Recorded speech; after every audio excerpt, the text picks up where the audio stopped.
Changing the height of a row is basically the same as adjusting a column. We'll demonstrate using the Sales worksheet, so select its Sheet tab. First, we either select an entire row or a single cell from the row that we want to adjust. Select Row 1 by clicking on its heading along the left side of the window. Now, open the Format menu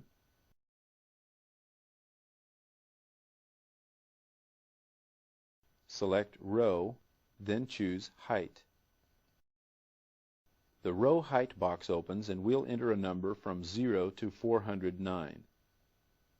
This allows us to specify the height based on font point sizes. Type 25 and press Enter. The row height is increased and can now accommodate data that uses 25 points for the font size. To adjust a row using the mouse, we'll place our cursor on the horizontal border that's displayed between the headings for rows 4 and 5.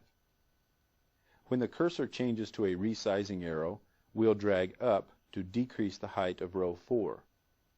Now we'll repeat these same steps, only this time we'll drag down to increase the height. We can also use the Auto Fit feature, and Excel will adjust the height to accommodate the largest font in the row. With our cursor between the headings for 4 and 5, double-click the mouse to auto-fit the row.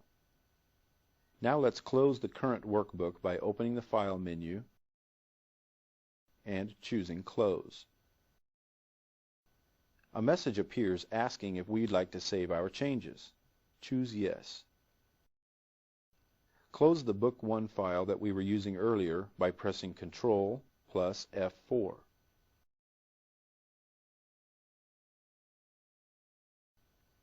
At the Save Changes prompt, answer No.